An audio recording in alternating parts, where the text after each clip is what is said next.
Hi, everyone. Welcome to our first summary lecture of the semester. We're just going to do kind of a really brief introduction to what this class is all about. What is social marketing and how does it differ from, well, at least one other type of marketing, maybe two.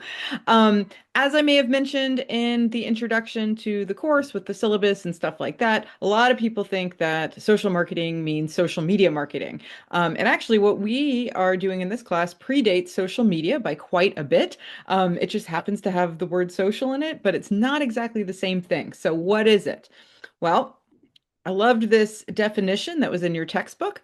The use of marketing principles and techniques to advance a social cause, idea, or behavior. So marketing has been around for a while, like over 100 years now. People have like made an actual sort of like scientific study out of like how to sell things. If anybody saw that show Mad Men a decade or two ago, I can't believe that. Right? It was all about sort of like the rise of the advertising industry and how people can consistently apply certain types of principles to influence people to get them to buy a product or, well, pretty much that, right? It's always about like trying to buy and sell things. Um, Social marketing is very different from that commercial marketing. So if commercial marketing is all about like trying to sell something to get some sort of financial gain, could be, dish detergent, could be pillowcases, could be whatever you have, whatever it is, or it could be some sort of service, like maybe you're trying to get people to come into your restaurant or your car wash or whatever it is. So that's what commercial marketing is all about. How do we get people to buy things? Social marketing isn't about buying things, maybe services, but forget the nuances for a minute. Social marketing is all about trying to influence some sort of behavior change. So it is about influence, persuasion, and it draws on all the things we know about what's good to influence people's buying behavior, and then we try to apply that to influence people's um, willingness to change something that they're doing, adopt a new behavior, stop doing something that's not good for them. And unlike commercial marketing, which of course the whole end game is just like trying to get more money, social marketing has much more pro-social goals. It's usually not about making money. You certainly want to stay within your budget, but it's not about making a profit. It's about helping society in some sort of way, helping a group of individuals in some way. It's normally the type of thing that you see non-profit organizations doing, including the government, different sectors of the government. And you'll see a lot of examples throughout what we're going to do in these summary lectures, but also in your textbook. So I really want to make sure that's clear.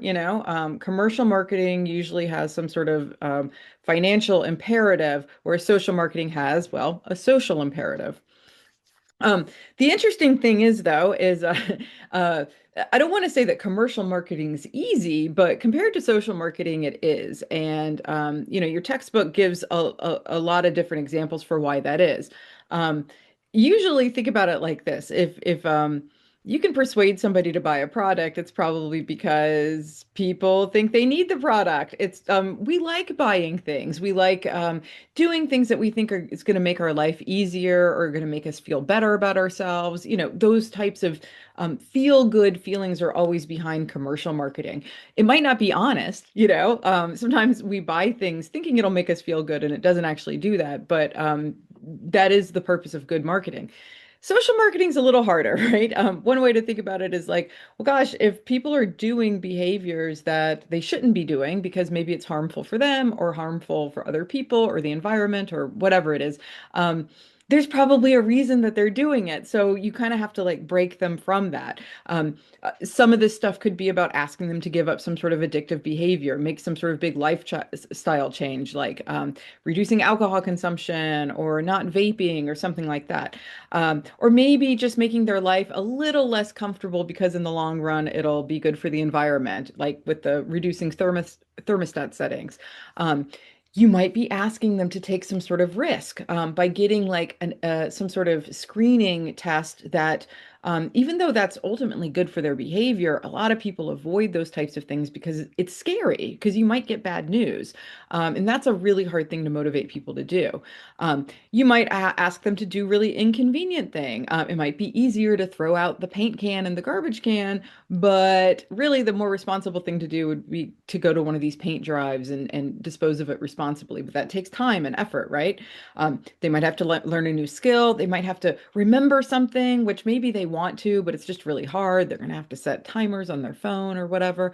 Or they're going to have to just reduce their pleasure in some way, which again, looking back at thinking about commercial marketing is being something that is normally geared towards telling people how they can increase their pleasure. Social marketing is a little trickier because we have to convince people to do things that in some ways might feel against their natural interests, right? Um, I'm not going to go through all these. You can. Whenever I have these little blue boxes in the lectures, that usually means it came directly from your textbook. And usually these examples stay pretty consistent with different editions of the textbook. But I did like to kind of point out like all the different domains, right? So these are all example of different like social marketing issues, like the type of things that social marketers are trying to tackle and try to get people to address with their own behavior in these larger campaigns. So there's, of course, health related behaviors, a lot of public health campaigns, trying to deal with like reducing sexually transmitted diseases or improving cholesterol, getting people to, nurse more or get screened for colon cancer.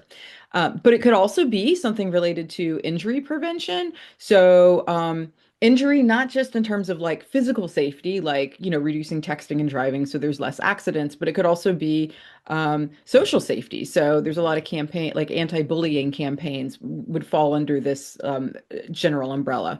Um, and then, of course, as I mentioned, some of this is about the earth. Some of it is about trying to help the environment in some sort of way. Maybe like trying to prevent forest fires. I mean, Smokey the Bear. Anyone like he is a sort of iconic social media mascot, and so that would be a good environmental behavior example.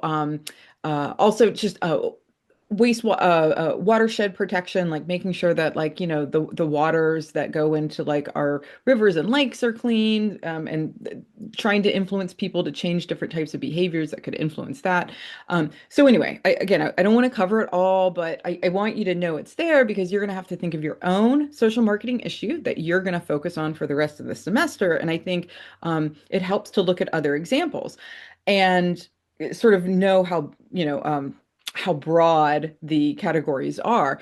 That said, I also want to mention that if you want to do one of these, go ahead and do it, because the other really interesting thing about social marketing is um, there can be lots of campaigns that tackle the same general issue, but there's still a lot of variation in the types of audiences that they prioritize and the types of behaviors they ask people to do. So don't feel like you have to come up with something like super crazy and out of the box. I welcome that. I want you to choose a topic that you're really interested in, but also if one of these topics speaks to you in some way, like use it, right?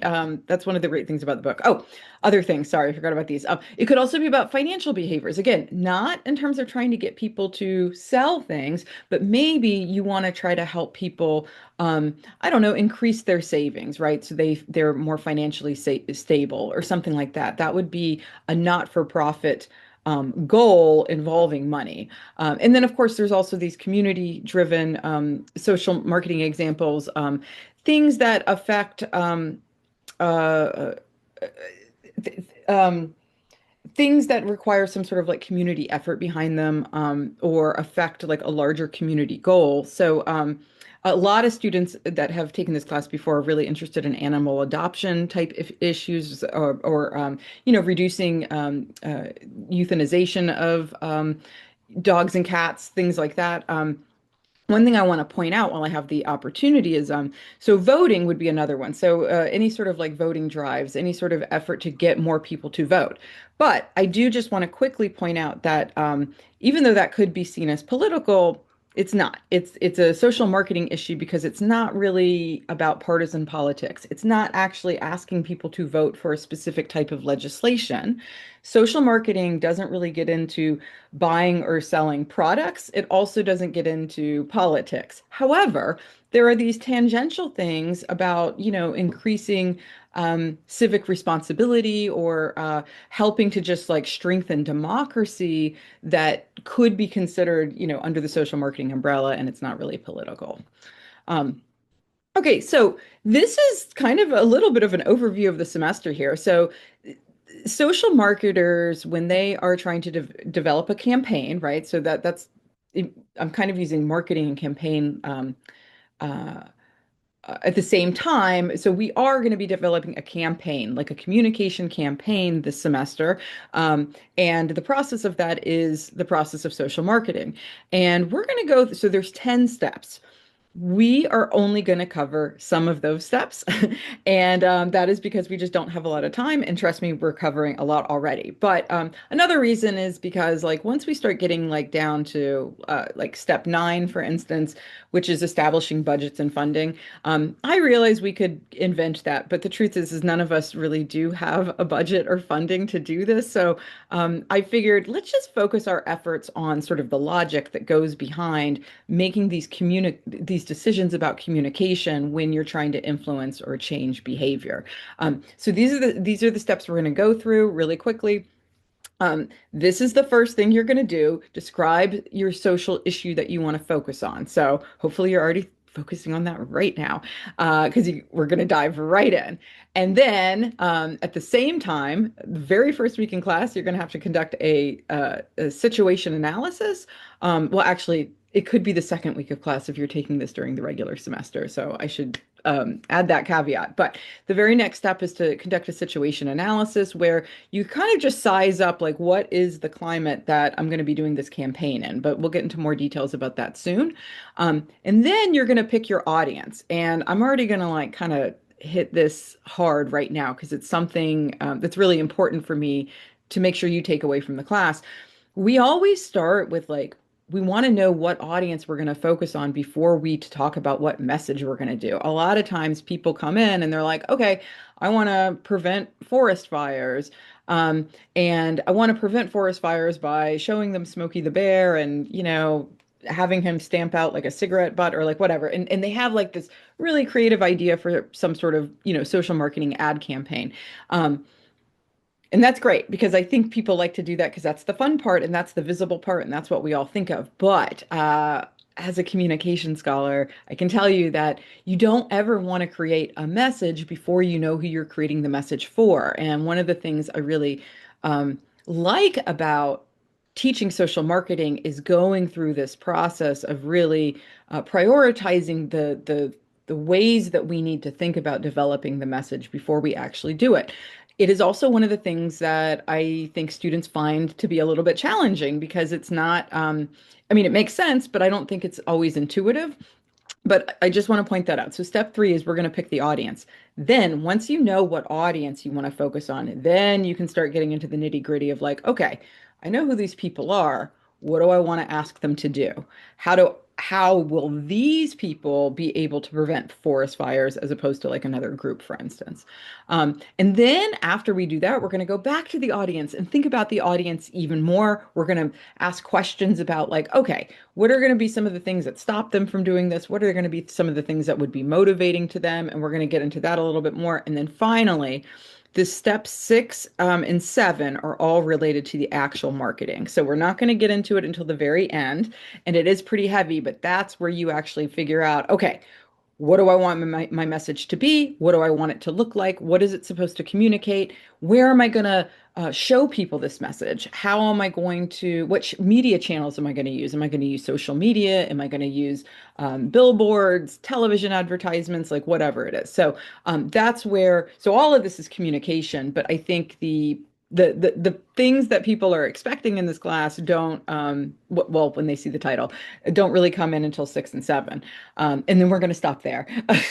Not because there aren't other steps, and they are super important steps, but I really do think that will give you a really good idea of it. So that's it.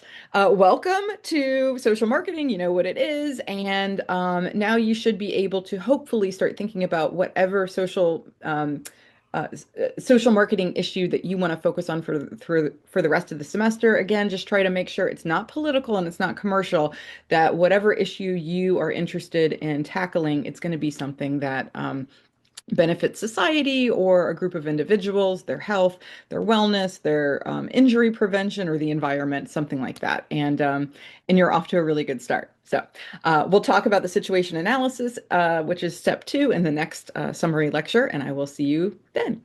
Okay, bye.